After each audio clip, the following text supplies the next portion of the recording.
The Browns moved back to the 5th overall pick and landed Michigan defensive lineman Mason Graham, who we have both considered to be one of the most gifted players in this class, a blue chipper. But Ryan, was it worth missing out on Travis Hunter for all the compensation that they got? Such a loaded question because this roster is not great, right, with Cleveland. Like, there's still massive holes to fill. I like the process of building from the inside out. I'm a big advocate of that, right? Building up the lines on both sides of the football. I think there was a couple spots that obviously you could have went in this trade back with Cleveland, but obviously they choose Mason Graham, who I think is the third best overall player in this class after Abdul Carter and Travis Hunter. So I think you got value there. I like it for Cleveland, Joe. I don't think it's perfect. I think that there's going to be a lot of people that would have clamored for the superstar potential that a Travis Hunter has, but I would also argue that we just drafted a Pro Bowl player on the interior with the 5th overall selection, and now you have more capital to continue to build up this roster that is barren in certain spots overall.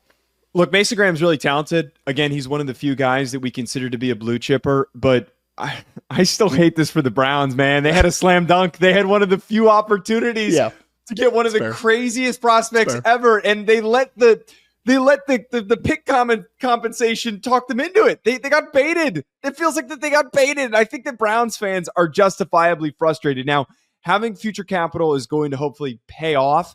You better damn hope that 2026 first rounder turns into a Pro Bowler. Otherwise, you're going to be kicking yourselves that you allowed Travis Hunter to land elsewhere and go to another team by moving back. If you had to grade this, though, what grade would you give it?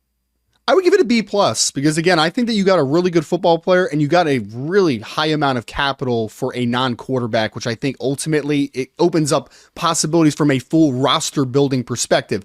Is it perfect? No. Would you have liked to have Travis Hunter? But I do think that you traded back and got a potential Pro Bowl player at number 5, which there's nothing wrong with that. And you have now ammunition for the future. So I like it. It's not perfect, but I give it a B+. I'm going to give this a B.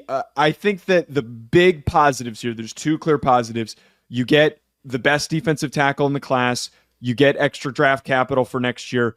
But as I've stated here, if Travis Hunter goes on to play to his potential and become an all-pro, maybe even a Hall of Famer, he's one of the few guys that we can ever say that about a draft prospect. If he goes on to be that good, then this pick ends up looking silly. This pick ends up looking really dumb. If Mason Graham goes on to be an all-pro and the guy that you draft next year only ends up being a quality starter for your team because he's middle to the end of the first round, this pick could end up being one that we look back on history as being a very, very poor decision. But the B for what they received is, I think, worthy because there's ways to come out on top with this. Folks, let us know in the comments, what do you think of this selection of Mason Graham to the Cleveland Browns? Hit that like button and subscribe. We'll talk to you later.